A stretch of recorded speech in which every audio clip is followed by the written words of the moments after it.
पछिल्लो 24 घण्टामा अहिलेसम्मकै सबैभन्दा धेरै 246 जनाको मृत्यु, 8173 संक्रमित। बिहे भोजपछि फैलिएको कोरोनामा 2 जनाको मृत्यु, 91 मध्ये 74 संक्रमित। कोरोनाले कञ्चनपुरका 7 शिक्षक र 1 विद्यालय कर्मचारीले ज्यान गुमाए। लकडाउनको अवधिमा कर नतिरे पनि जरिवाना नलिन सर्वोच्चको आदेश। मोरङका बैंक तथा वित्तीय संस्था जेठ 11 गतेसम्म बन्द। लमजुङमा 6 घण्टाभित्र साना ठुला गरी 20 भन्दा बढी भूकम्पको धक्का महसुस। राष्ट्रिय सभा उपनिर्वाचनबारे माधव नेपाल दोधारमा। मुख्यमन्त्री पोखरेल विरुद्ध विपक्षी 4 दल सर्वोच्च जाने। कांग्रेस भन्छ ओलीले गर्ने चुनाव धाँधलीयुक्त हुन्छ, महन्तलाई प्रधानमन्त्री बनाउन कांग्रेस तयार छ। राजेन्द्रलाई संसदीय दलको नेता बनाएपछि जसपा विवाद झन चर्कियो। रवि लामिछानेको जनमैत्री अस्पताललाई कोरियाबाट 2.5 लाख सहयोग। नेपालमै अक्सिजन ग्यास सिलिन्डरको उत्पादन परीक्षण सफल। भारतमा संक्रमितको उपचारमा खटिएका 50 डाक्टरको एकै दिन कोरोनाकै कारण मृत्यु। सर्वोच्चको अन्तिम आदेश, मास्क नलगाउनेलाई जरिवाना नलिनु। प्यालेस्टाइनको हमलापछि लेबनानबाट पनि इजरायलमाथि आक्रमण। इजरायललाई लिएर अमेरिकी डेमोक्रेटिक पार्टीभित्र विवाद बढ्दै। यो सँगै अब सुरु गरौं समाचार विस्तारमा। पछिल्लो 24 घण्टामा थप 8173 जनामा कोरोना भाइरस संक्रमण पुष्टि भएको स्वास्थ्य तथा जनसङ्ख्या मन्त्रालयले जनाएको छ। पीसीआर विधिबाट 8064 र एन्टिजेन विधिबाट गरिएको परीक्षणमा 109 गरी 8173 जनामा संक्रमण भेटिएका हुन्। कोरोना भाइरस संक्रमणबाट एकै दिन 246 जनाको मृत्यु भएको छ। कोरोना संक्रमणबाट एकै दिन मृत्यु हुने यो संख्या हालसम्मकै उच्च हो। यसअघि वैशाख 28 गते 225 जनाको मृत्यु भएको थियो। त्यस्तै पछिल्लो 24 घण्टामा कोरोना भाइरस संक्रमण मुक्त हुनेको संख्या भने 7989 रहेको छ।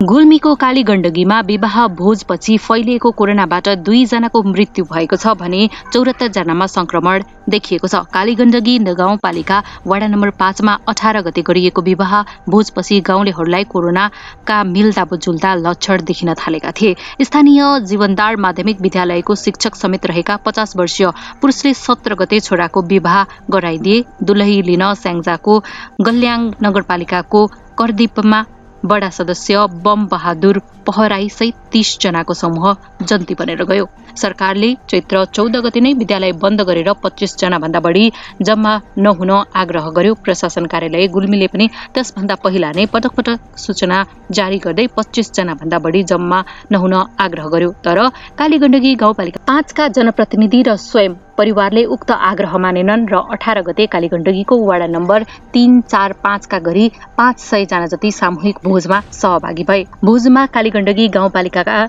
अध्यक्ष वडाध्यक्षलाई पनि निमन्त्रणा थियो, तर अध्यक्ष उपाध्यक्ष गएनन्। अध्यक्ष आफू गएनन्, परिवारलाई भोजमा पठाए। विवाहको 4-5 दिन अगाडि सामग्री किन्नको लागि दुल्हाका बाबु सुनौली गएको वाडा सदस्य पहराई बताउँछन्। 21 गते शिक्षकलाई ज्वरो आउने, रुगा लाग्ने लगायतका समस्या देखिन थाले। थप उपचारका लागि परिवार र छिमेकीले बुटवल जान भनेपछि उनले मानेनन्। वैशाख 28 गते पूर्तिघाट स्वास्थ्य चौकीमा जाँच गराउन गए। एन्टिजेन जाँच गराउँदा नेगेटिभ आएपछि पीसीआरको लागि स्वाब संकलन गरेर तमघास पठाइयो।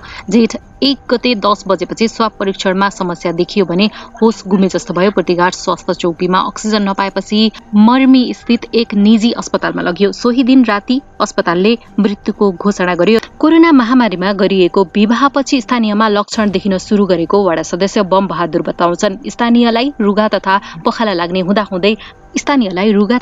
लाग्ने हुँदाहुँदै पानी, खानेपानी आयोजनाको पाइपको लाइन खन्ने काम जारी थियो। 30 जना जति सहभागी उक्त कार्य चल्दै गयो। एकतर्फ ठूलो संख्यामा बिहे भोजमा उपस्थित हुनु र अर्कोतर्फ खानेपानीको लाइन खन्ने काम नै फोक्सिङमा कोरोना फैलनको मुख्य कारण रहेको बम बहादुरले बताए। स्थानीयमा कोरोनाका मिल्दाजुल्दा लक्षणहरू देखिन सुरु गरेपछि जेठ 2 गते 94 जनाको स्वाब संकलन गरियो। जेठ 4 गते साँझ प्राप्त रिपोर्टमा 74 जना अर्थात् 81% नागरिक कोरोना संक्रमित भएको कालीगण्डकी गाउँपालिकाका स्वास्थ्य अधिकृत चन्द्र बहादुर थापाले जानकारी दिए। संक्रमित मध्ये 31 जना पुरुष र 43 जना महिला छन्। 2 वर्षको बच्चादेखि 71 वर्षको नागरिकसम्मलाई कोरोना संक्रमण भएको थापाले बताए। गाउँलेहरूलाई अहिले रुगाखोकी र ज्वरो आउने समस्या देखिएको छ। वडा सदस्य पहराई नागरिक बढी आत्तिए पनि गाउँपालिकाबाट समस्या समाधानको लागि कुनै पहल नभएको गुनासो गरे। दोस्रो चरणमा देखिएको कोरोना महामारीले कञ्चनपुरका 7 शिक्षक र 1 विद्यालय कर्मचारीले ज्यान गुमाएका छन्। जिल्लामा हालसम्म कोरोना संक्रमणबाट 125 जनाले ज्यान गुमाएका छन्। ज्यान गुमाउने मध्ये शिक्षक 6% रहेका छन्। समयमै अक्सिजन नपाएका कारण 34 वर्षदेखि 55 वर्षका शिक्षकले अकालमै ज्यान गुमाएका हुन्। ज्यान गुमाउने सबैभन्दा बढी सामुदायिक विद्यालयकै रहेका छन्। 7 जना शिक्षक सामुदायिक विद्यालयमा कार्यरत छन् भने 1 जना निजी विद्यालयमा कार्यरत कर्मचारी हुन्। दोस्रो भेरिएन्ट सुरु भएपछि ज्यान गुमाउने पहिलो शिक्षक लोकराज भट्ट हुन् र उनी जिल्लाको दोधार चाँदनी नगरपालिका 6 बाबा स्थान स्थित लक्ष्मी माविका प्रधानाध्यापक थिए। 36 वर्षीय भट्टको अक्सिजन अभावमा निधन भएको थियो। मृतक शिक्षकका सहकर्मी डम्बर राज जोशीले शिक्षकमाथि सरकारले चरम विभेद गरेको परिणाम होनहार शिक्षकले ज्यान गुमाउनु परेको आरोप लगाए। शिक्षकलाई सरकारले खोप दिन आनाकानी गर्दा शिक्षक कोरोनाको शिकार हुनु परेको कञ्चनपुरका शिक्षक उत्तम विष्टले बताए। हामी शिक्षकमाथि सरकारले गरेको विभेदको कुनै सीमा छैन। उनले भने अन्य देशमा शिक्षक, सुरक्षाकर्मी र स्वास्थ्यकर्मी पहिलो प्राथमिकतामा परेका हुन्, तर हाम्रो देशमा शिक्षकको कुनै प्राथमिकतामा परेनन्। सर्वोच्च अदालतले निषेधाज्ञा अवधिभर कर नतिरे पनि जरिवाना नलिन सरकारका नाममा आदेश जारी गरेको छ। हाल देशका प्राय सबै जिल्लामा निषेधाज्ञा जारी छ। यस्तो बेला धेरै सरकारी कार्यालयहरू समेत बन्द छन्। यस सम्बन्धी मुद्दामा सर्वोच्चले लकडाउनको समयावधिसम्म मूल्य अभिवृद्धि कर विवरण र कर दाखिला नगरेमा जरिवाना नलगाउन आदेश गरेको हो। अधिवक्ता सृजना अधिकारीको रिटमाथि सुनवाई गर्दै न्यायाधीश मीरा खड्काको एकल इजलासले लकडाउन खुलेको 30 दिनभित्र कर बुझाउन सकिने भन्दै त्यति बेलासम्म कुनै कारबाही नगर्न सरकारलाई अन्तिम आदेश दिएको छ। कोरोना संक्रमणको जोखिम बढेको भन्दै नेपाल राष्ट्रिय बैंक प्रादेशिक कार्यालय विराटनगरले मोरङका विभिन्न स्थानबाट सेवा प्रवाह गर्दै आएका सबै बैंक तथा वित्तीय संस्थाहरू जेठ 11 गतेसम्म बन्द गर्न निर्देशन दिएको छ। राष्ट्र बैंकले बैंक तथा वित्तीय संस्थालाई निषेधाज्ञा अवधिभर अनलाइन बैंकिङ, एटीएम सेवा र अन कल सेवालाई व्यवस्थित गर्न भनेको छ। तर बैंक तथा वित्तीय संस्थाले भने अनलाइन सेवा तथा मोबाइल बैंकिङ कारोबारमा चर्को शुल्क लिँदै आएको सर्वसाधारणको गुनासो छ। यसअघि राष्ट्र बैंकले कोरोना महामारीको पहिलो लहरको समयमा बैंक तथा वित्तीय संस्थाहरूलाई अनलाइन बैंकिङ तथा मोबाइल बैंकिङमा शुल्क नलिन, एउटा बैंकको एटीएम अर्को बैंकमा प्रयोग गर्दा थप शुल्क नलिन निर्देशन दिएको थियो। मोरङ प्रशासनको आग्रह बमोजिम अत्यावश्यक बैंकिङ सेवा बाहेक अन्य सबै बैंकिङ क्रियाकलाप बन्द गर्न जिल्लाभर सञ्चालित बैंक तथा वित्तीय संस्थाहरूलाई अनुरोध गरेको जेठ 11 गतेसम्म भौतिक उपस्थितिमा हुने बैंकिङ सेवा बन्द गर्न पत्रचार गरिएको नेपाल राष्ट्र बैंक विराटनगरका निर्देशक सत्येन्द्र तिमल सिन्हाले बताए। स्थानीय प्रशासनले निषेधाज्ञालाई कडाई गर्दै आए पनि यसअघि बैंक तथा वित्तीय संस्थाहरू भने आलो पालो गरेर खुल्दै आएका थिए। बैंक तथा वित्तीय संस्थामा भीडभाड बढेर संक्रमणको जोखिम कायमै रहेको भन्दै बैंकलाई भौतिक कारोबार सेवा बन्द गर्न दबाव परेको थियो। लमजुङमा बुधबार बिहान गएको भूकम्पका कारण घाइते भएका 6 जना उपचारपछि घर फर्किएका छन्। लमजुङको भुलभुले केन्द्रबिन्दु भएको भूकम्पका कारण घर भत्किँदा बेसी सहर नगरपालिका 6 का उमा गुरुङ, वडा नम्बर 11 की खुमकुमारी पाण्डे, दर्जी गाउँपालिका 7 की मंगली माया तामाङ घाइते भएका थिए। यस्तै भाग्ने क्रममा मर्स्याङ्दी गाउँपालिका 6 का गोविन्द अधिकारी, बेसी सहर नगरपालिका 8 की खुसीमाया गुरुङ र वडा नम्बर 8 कै सुमित्रा देवी श्रेष्ठ घाइते भएको जिल्ला प्रहरी कार्यालय लमजुङले जनाएको छ। भूकम्पका कारण लमजुङका 30 घरमा क्षति पुगेको र क्षतिको विवरण संकलन भइसकेको जिल्ला प्रहरी कार्यालय लमजुङका सूचना अधिकारी एवं प्रहरी निरीक्षक जगदीश रेग्मीले जानकारी दिनुभयो। राष्ट्रिय भूकम्प मापन तथा अनुसन्धान केन्द्रका अनुसार बिहान 5:42 मा 5.8 र 8:26 मा 5.4 रेक्टर स्केलको भूकम्प गएको हो। लमजुङमा गएको भूकम्प गोर्खा भूकम्पकै पराकम्प भएको पनि राष्ट्रिय भूकम्प मापन तथा अनुसन्धान केन्द्रले जनाएको छ। बिहानको पहिलो भूकम्पपछि 4 रेक्टर स्केल भन्दा तलका झण्डै 2 दर्जन पराकम्प गइसकेको केन्द्रले जानकारी दिएको छ। भूकम्पको धक्का लमजुङ सहित छिमेकी जिल्लाहरू गोर्खा, तनहुँ, कास्की, राजधानी काठमाडौँ लगायतका ठाउँमा महसुस गरिएको थियो। गोर्खा भूकम्पको केन्द्रबिन्दु रहेको बारपाकबाट भुलभुले झण्डै 33 किलोमिटर पश्चिम रहेको छ। नेकपा माओवादी केन्द्रले रामबहादुर थापालाई कारबाही गरेपछि रिक्त भएको राष्ट्रिय सभा सदस्य चयनका लागि बिहीबार उपनिर्वाचन हुँदैछ। यो उपनिर्वाचन एक संसदीय चयन मात्र नभएर एमाले एकताको विषयसँग पनि गाँस दिएको छ। उपनिर्वाचनमा एमालेको तर्फबाट सूर्य चिन्ह लिएर गृहमन्त्री रामबहादुर थापा मैदानमा छन् भने विपक्षी गठबन्धन नेपाली कांग्रेस माओवादी केन्द्र र एमालेको माधव नेपाल समूहका तर्फबाट खिमलाल देवकोटाले उम्मेदवारी दर्ता गराएका छन्। उम्मेदवारी दर्ताको समयमा एमालेभित्र चरम विवाद थियो। पार्टीको साझा उम्मेद्वार दर्ता गराउने प्रयास असफल भएपछि नेता नेपालले अघि सारेका उम्मेद्वारलाई कांग्रेस र माओवादीले समर्थन गरेका थिए। 30 वैशाखमा पार्टी अध्यक्ष केपी शर्मा ओली र वरिष्ठ नेता नेपालबीच सहमति भएपछि एमाले विवाद मत्थर भएको छ। तर एमालेका तर्फबाट उम्मेद्वार बनेका थापालाई जिताउने विषयमा माधव नेपाल पक्षको अझै स्पष्ट धारणा आइसकेको छैन। 4 जेठमा नेपालको सचिवालयका तर्फबाट जारी गरिएको विज्ञप्तिमा नेपाल र थापाको भेटघाटमा थापालाई सहयोग गर्न नसक्ने र आफू पक्षीय मतदातालाई स्वविवेक प्रयोग गर्न दिइने विषयले ओली पक्षलाई शंकाको दृष्टिकोणले हेर्ने अवसर दिएको छ। ओली पक्षका नेताहरूको भनाइमा राष्ट्रिय सभाको उपनिर्वाचनमा नेपालको भूमिकाले एमाले एकता के हुन्छ भन्ने प्रश्न पार्दछ।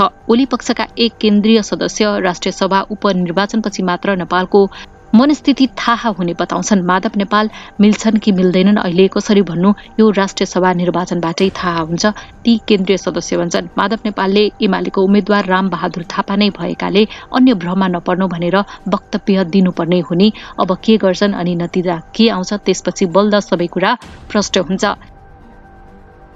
लुम्बिनी प्रदेशका मुख्यमन्त्री शंकर पोखरेल विरुद्ध विपक्षी 4 दलले सर्वोच्च अदालतलाई गुहार्ने भएका छन्। लुम्बिनी प्रदेश सभामा प्रतिनिधित्व गर्ने विपक्षी 4 दल नेपाली कांग्रेस, नेकपा माओवादी केन्द्र, जनता समाजवादी पार्टी र राष्ट्रिय जनमोर्चाको गठबन्धनको बुधबार बसेको बैठकले मुख्यमन्त्री पोखरेलको नियुक्ति बदर माग गर्दै सर्वोच्च जाने निर्णय गरेको हो। बैठकमा ती दलका प्रतिनिधिहरू सहभागी थिए।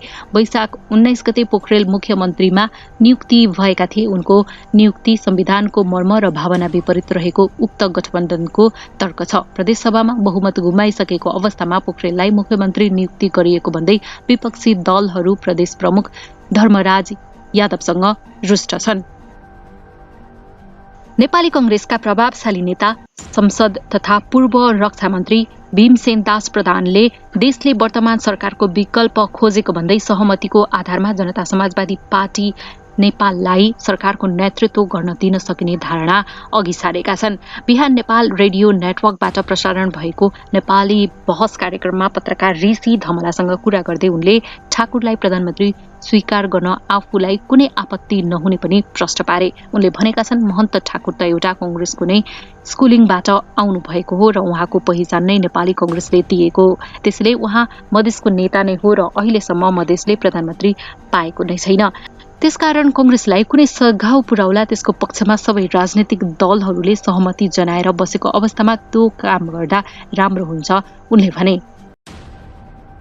कोरोनाको उपचारका लागि सञ्चालनमा ल्याएको बालाजोस्थित जनमैत्री कोभिड अस्पताललाई कोरियामा रहेका नेपालीहरूले 2,46,644 रुपैयाँ आर्थिक सहयोग गरेका छन्। आर्थिक अवस्था कमजोर भई कोरोनाको उपचार गर्न असमर्थ एवं विपन्न जनताको निशुल्क उपचारका लागि ग्यालेक्सी 4K टिभी र रवि लामिछाने फाउन्डेसनको यो अस्पताललाई सहयोग गर्दै आएको हो। अस्पतालमा हाल 42 जना उपचाररत छन्, जसमध्ये 6 जना आइसियु र अन्यले इमर्जेन्सी सेवाको लाभ लिइरहेका छन्। स्वतन्त्र अभियन्ताको पहलमा कोरियामा 1 हप्ते स्वैच्छिक राहत संकलन कार्यक्रम गरिएको थियो। संकलन रकम हाल नेपालमा रहेका एक सामाजिक अभियन्ताको खातामा पठाइएको र अझै सहयोग आउने क्रम जारी रहेको केही दिनमै संकलित रकम अस्पताललाई हस्तान्तरण गरिने नेपाल स्थित सामाजिक अभियन्ता यम श्रेष्ठले बताए। उपचार खर्च तिर्न नसक्ने कोभिडका बिरामीको सम्पूर्ण खर्चको जिम्मेवारी अस्पतालले लिने र अन्यका लागि सरकारले तोकेको भन्दा सस्तोमा उपचार गर्ने फाउन्डेसनले जनाएको छ।